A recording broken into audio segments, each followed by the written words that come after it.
What's going on, everybody? In this video today we are going to be mounting and turning our very first bowl blank. If you guys have been watching the series before this, we made this bowl blank and now we're going to turn it. If you missed that, go back onto my channel and find the videos. I'll have them linked down in the description below. Turning a segmented bowl can be a little bit tricky because, well, there's not a lot of places you can start with a segmented bowl blank. With a basic bowl blank like this, you would just take something like your faceplate and screw this onto the front of your bowl blank and turn a place for your tenon for your chucks. With a segmented bowl blank, you don't quite have that option. If I wanted to use a faceplate to start this bowl, it's not going to work because this screw is going to go all the way through the base of this bowl and then be poking out on the other side. You could try and use shorter screws, but I really would not recommend it. The longer the screws you can get in your bowl blank, the better and safer you're going to be. So since we aren't going to use a faceplate, what are some other options we can do to mount this bowl blank? So this was one of the big questions I had when I first got into segmented turning.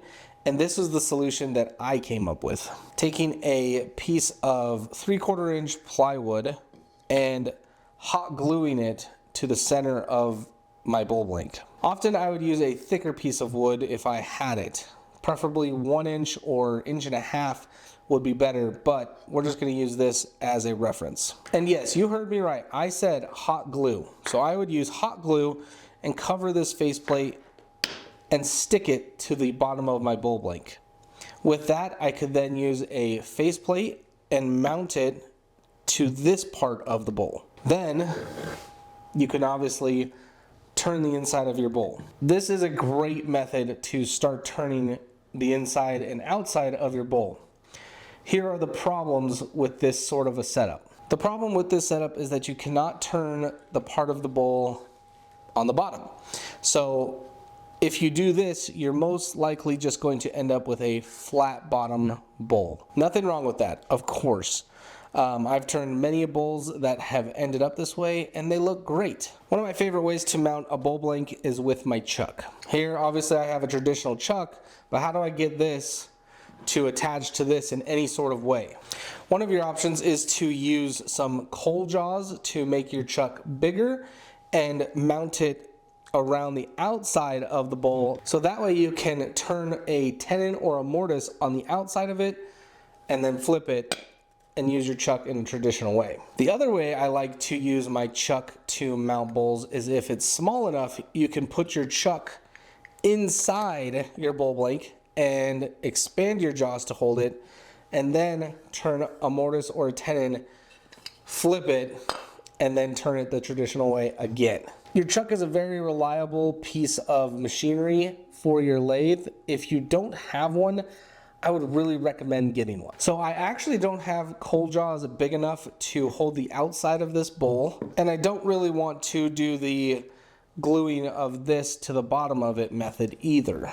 So I've actually come up with a way that I can mount this to where I can access the bottom of it to carve a mortise, and then I can use my chuck in a traditional way and turn the inside and the outside of this. It's definitely a little unconventional, but it should work. So we're going to take a block that I have cut to be the perfect length of my bowl here, and I'm going to hot glue this to the top of my bowl, which will allow me to take a faceplate and mount it to that. Then I can take that and I now have access to the bottom of my bowl, which I'm going to be able to carve a recess in for my chucks and be able to turn the bottom of it in any way that I want. And for those of you who are doubting the power of hot glue, just watch and learn. So obviously you want to let your hot glue get nice and hot before you do this. Make sure it's hotter than hot. I also drew an X here, corner to corner. That way I know where the center of this board is. We're going to lay down a fairly decent dollop of hot glue and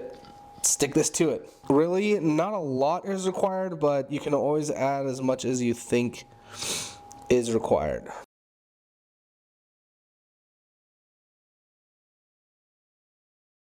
You can always add as much as you want, and it's always better to add more than less.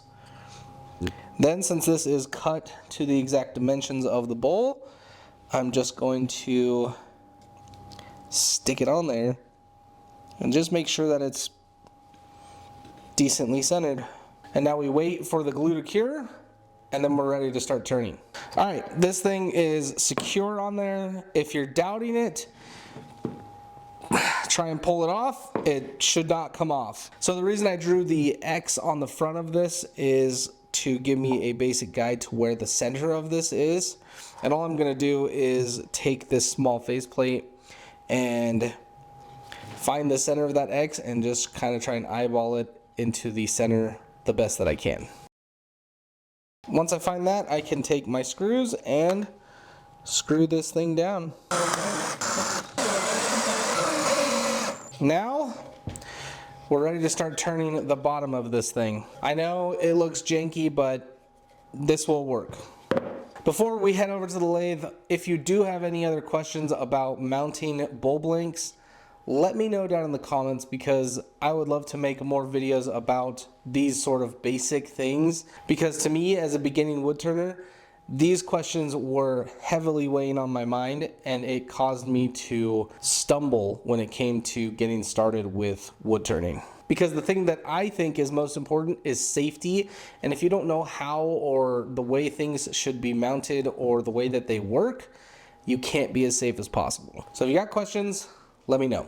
And speaking of safety, let's go over a couple of safety tips before you get started. The first thing is that your safety is your own. Some people might feel safe doing some things where other people don't, and you might feel safe doing some things where other people don't. When it comes down to any of your tools in your shop, your safety is your responsibility. And if you don't feel good about it, don't do it. Follow your gut and be mindful of your surroundings and just what you're doing. Moving on from that, make sure that your lathe is in a sturdy place. You're not going to get any movement back and forth. If you have a tabletop one, make sure it's secured. It's not going to be moving around on you or anything like that. And just that your whole machine is secure. Next, if you don't have one, I really recommend getting a face shield of any kind. This is like a $10 one from Harbor Freight, and I've been using it for years. There are much better ones out there, of course, but it depends on your budget and what you're wanting to spend. I recommend a face shield instead of just glasses, because this will protect your whole face, obviously. And why risk not protecting your face? Along with your face shield, I recommend a respirator. Turning these kinds of woods and stuff creates a lot of dust, and that's obviously something we try to avoid getting in our lungs. Another thing is to make sure that your tools are nice and sharp. If you're using traditional tools, sharpen them up and just make sure that they're ready. If you're using carbide tools, maybe rotate them or just sharpen them as well. So before you mount any piece of wood on your lathe, I like to make sure that my speeds are all the way down. That's just going to ensure that when I start the machine, if this thing is off center in any way, it's not going to go crazy and fly off the lathe. Now that I'm at my slowest speed, I can get this thing mounted up.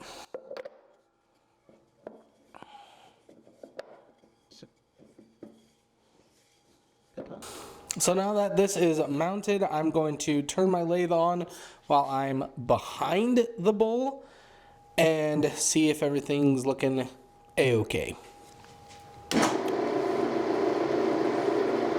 It looks good to me. I can just see from where I'm standing, there's a tiny bit of wobble, but all in all, I would say it's pretty round. But if it does concern you, there is something you could do to make this even more safe.